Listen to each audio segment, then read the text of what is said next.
There are two types of musicians in this world. Those who love what they do and hope that someday it pays off. And then those who know exactly what to do to make sure that they're getting a return on their investment. This video series is to take you from that first group to the second. And we're going to start right now. In this video, I'm going to show you why most musicians never see a real return on their investment. And I'm going to give you 3 things that you can change starting today. We're going to talk about having a mindset shift, have a real honest audit over the time and the money that you and I and anyone else has spent on their craft and their passion. And we're going to discuss the gig triangle, a framework that helps you to make better decisions about what gigs you want to pursue and what gigs that you're willing to say yes or no to. Let's first talk about mindset. How can I put this most simply? Music as a hobby, and really this is just anything in life. Hobbies, they will cost you money. Businesses, careers, are designed to make you money. And in some instances, maybe they're not making you that much money, but there's still tax benefits and other perks that come from owning a business or treating oneself like a business. All too often, it's easy for us to go into a restaurant and see it's packed on a Friday night. And it might be easy for one to conclude that whoever owns the business might be making money hand over fist. If every seat at the bar is full, every table's full, you gotta wait over at the host stand, people are being told it's 40 minutes until they get a table, well, yeah, wouldn't that restaurant be making money? Unfortunately, and all too often, restaurant owners who might own those exact restaurants still go home with no money in their pocket. Because restaurants are incredibly low margin businesses.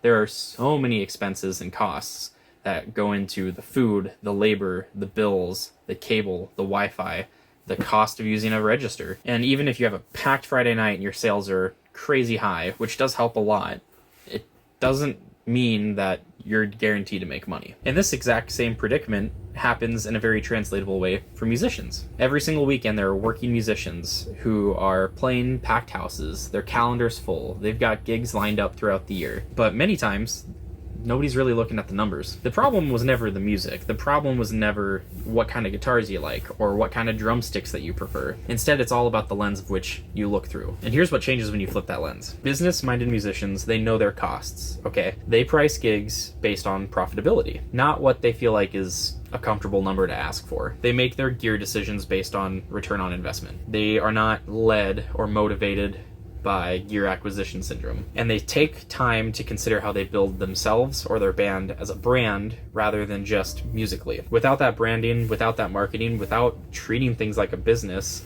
and professionally presenting oneself, you're really just hoping that somebody notices you and gives you a shot.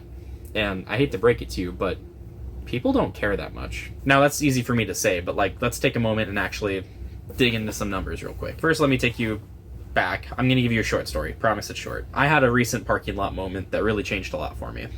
When I was 16, I was playing gigs, 2 gigs a weekend, if not 3, maybe 4, depending on how you define a gig, right?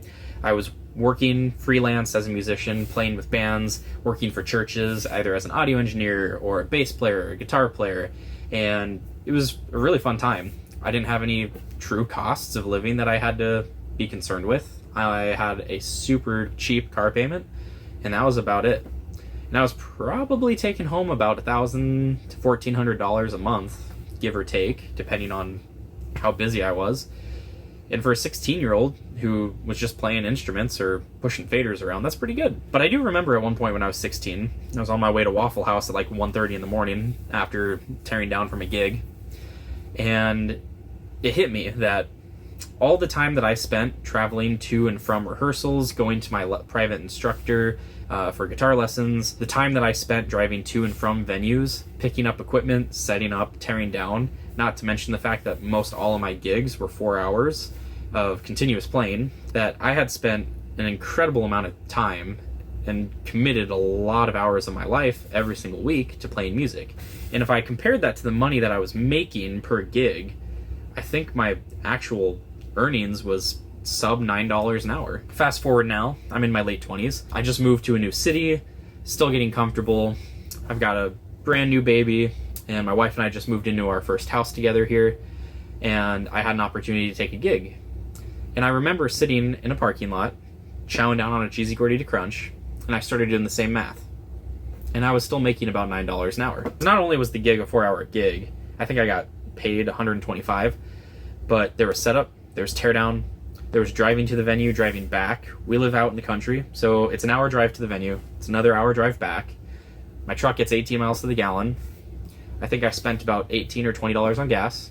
I spent about $25 on parking, and my cheesy gordita crunch and maybe a few tacos, about $12. I think when it was all said and done, I probably only walked away with $75. If I'm doing that math correctly, I'm really not even considering the amount of hours that I spent at home rehearsing before I even considered the gig itself. Doing this math all over again in my late 20s with a family, with real liabilities, with real expenses, and only so much time that I can give to so many different things that are important to me, right? Like, I love my wife, I love my kid, I also love playing music, but I have real responsibilities, and I have to take a second to understand that every little decision that impacts my time has a real long-term impact. If I'm stewarding my resources and my time well, I have to ask myself the question, are gigs like that really sustainable? Is that really what I want to prioritize? Or in layman's terms, is the juice worth the squeeze? And this is the exact question that I'm encouraging you to contemplate. And if you're sitting there trying to figure out whether or not the juice is worth the squeeze for yourself, just run the math real quick. When was the last gig that you played? Was it recent? How many hours did you rehearse? Did you have any in-person rehearsals as a group before the show? How much time did you spend setting up and tearing down? How long was the gig? What was the final pay? Were there any other expenses that came with taking that gig? And I don't just mean parking, but batteries, maintenance on equipment. If you're using a tube amp, right, like there's a lifespan on your tubes for your guitar amp. Over time, these things compound. The expenses grow. And if you compare that to what you're taking home, between your tips, if you earned any, and the guaranteed pay that you got, and you extrapolate that all down into an hourly wage, what's that hourly wage? And we're not even considering all of the upfront investment prior to that. Think about every set of guitar strings, every pair of drumsticks, every time that you had to get a new drum key, every guitar, every pedal, every amp, every lesson that you paid for, every lesson book that you had to buy, all the hours that you spent commuting to different things that were either commitments or educational opportunities. And the reason I bring this up is because all of this has real value. There's an author, Malcolm Gladwell, he has a book, I believe it's in Outliers, correct me if I'm wrong in the comments, but he discusses how mastery of a subject takes 10,000 hours, usually, give or take, right? And when I sit here and I think about my own journey as a musician, not only have I hit 10,000 hours of practice time and performance on a bass guitar, I've easily done that as well on an electric guitar and an acoustic guitar. I've also hit 10,000 hours now, more than likely, just playing in front of people, performance. That is, in and of itself, its own unique talent. So when people are asking me to play gigs, am I just looking for that next opportunity to make a little bit of cash and play some music and have fun? Well, if that's all I want it to be, then sure, what the heck. But if I'm looking to actually make an income and justify the amount of time that I'm committing and the potential sacrifices I'll make to pursue that gig, I need to be honest with myself and the value that I have. So do the math. Run the numbers. How much time have you spent on your instrument over the lifetime? How much money have you saved up to only spend on equipment and anything associated with playing music? How much money have you made in your lifetime as a musician? And if you look at all those numbers and look at the lifetime earnings versus lifetime costs, you might not really be thrilled with the number that you see. Maybe you've already done this practice before. Maybe that information doesn't bother you so much. But we can't really move forward if we don't know where we're starting from. Now, whatever that number is, I don't want you to look at it and feel bad. We just need to have a starting point. Because moving forward, what we're going to do is work on closing that gap. And now that you see that gap, we're going to talk about the first tool or framework that you can utilize to start to make that gap close just a little bit more. And that framework is what I call the gig triangle. Now listen, every working musician has taken a gig that they regret. Sometimes there's gigs that we wish we would have taken. And a lot of times, in either example, it comes down to a gut feeling. But the gig triangle is a way better filter, and it can help you deduce whether or not to say yes or no much faster. Just like any triangle, there's 3 points. Point 1 is who you're playing with.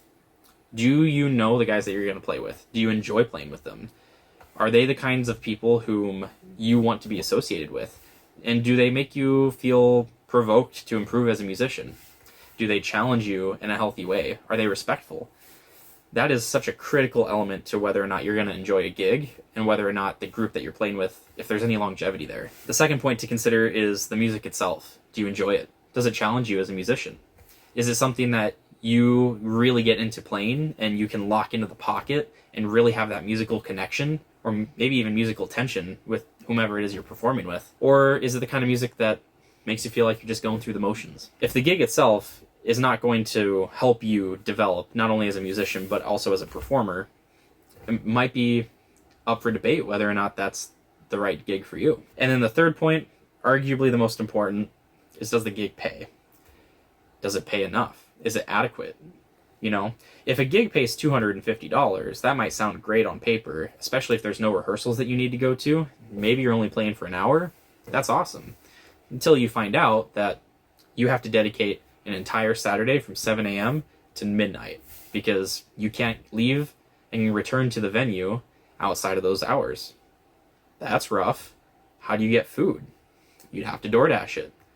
You're probably going to want 3 different meals. That's a lot of money on DoorDash. You think this is a crazy example, but I've actually been involved in gigs where this is the exact case. Oh, and then you're playing downtown. You have to pay per hour for parking or reserve the parking spot for 24 hours. There's another $40. Let's do the math. How much am I really taking home after that? Possibly $100 or less. That's pretty brutal. Or maybe you have a gig opportunity where you're not going to get paid at all. You might try to find some sort of reason to justify taking that gig. And if you're in that predicament, the gig triangle is perfect for that. If the music challenges you just enough as a musician, or maybe really challenges you and it's a good challenge, it improves your musicianship. And then the guys you're playing with are some of your favorite musician buddies in the world, and like you wouldn't do anything to play with them. Well, as long as you can afford it, it might be worth taking the gig, right? So we've hit at least 2 corners of the triangle, and that's basically it, right? If you don't hit any corners, or if you hit maybe one of the corners of the triangle, it's probably not in your best interest to take the gig. If you hit 2, then it's worth considering, and depending on various different elements of your unique opportunity as it relates to the triangle, you can make a more confident decision. Now, if you hit all 3 points of the triangle, you'd be a fool not to take the gig. Easy as that. And listen, being a musician, being a business professional, you're gonna make mistakes. You need to learn. But the gig triangle makes it extremely easy to come to a conclusion very quickly. Every gig that you say yes to, as well as every gig you say no to, that's incredibly important. In fact, I would argue the gigs that you say no to have much more of an impact than the gigs that you say yes to. And here's why this connects to everything that we just talked about. Before, you had a real hourly rate, and you might not have even known what that hourly rate was. A lot of things were just gut feelings, whether or not to take a gig, whether or not to buy something. But now everything's becoming numbers. You're starting to move the gears in your head so that you can determine what the value is to every decision that you make. And then things become calculated. And even though that might border on becoming stressful or overwhelming, the numbers themselves are pieces of data that you can actually do something with. And once you can make calculated decisions and you're being intentional, immediately you're going to start to see a change in how you perceive the value of things and how you perceive yourself. So for today, here's what I need you to walk away with. It's not about the guitar. It's not about the gig. It's not even about luck. Listen, I could swing a cat by its tail with a blindfold on and probably hit a better guitar player than me. It's all about the decisions that you start making as soon as right now. If you start treating what you love like a business and you treat yourself the way that you ought to treat yourself, immediately your perspective shifts before you make any more decisions. Mindset comes first. Everything after that's execution. And on that note, as we start to consider ourselves as a business, we'll eventually need to have a conversation about what kind of business are you going to be? Because not every music business looks the same. Right now, I'm in the middle of starting my own, and I'm actually very excited about this. I just started what you could call a band or an agency. It's kind of both. I'll explain in more detail as we get deeper into this series. And I'm really excited about this, not only because I'm just innately excited about a project I've started, but I intend to use this business as a model, as a reference of sorts. I want to be held accountable by you on the YouTube community as to what's going on with this business, but I also plan to use it as an example. So along this whole journey, I'm going to be giving you real examples with real numbers, real figures, any and everything that has to do with this business as it relates to this series. There will be parallels, and I will be sharing it with you with full transparency. But we can't get there until we've really defined what business types there are, and you're going to need to do the same thing for yourself. Should you choose the wrong business type or business model for you or for your band or for your project, that could easily become the second biggest financial mistake that you'll make as a music professional. And then you're probably thinking to yourself, okay, well then what's the first one? Well, that's what we talked about today. Change your mindset, understand the real value that you bring, understand the numbers behind everything that you've already put forth, and start to make more calculated decisions moving forward.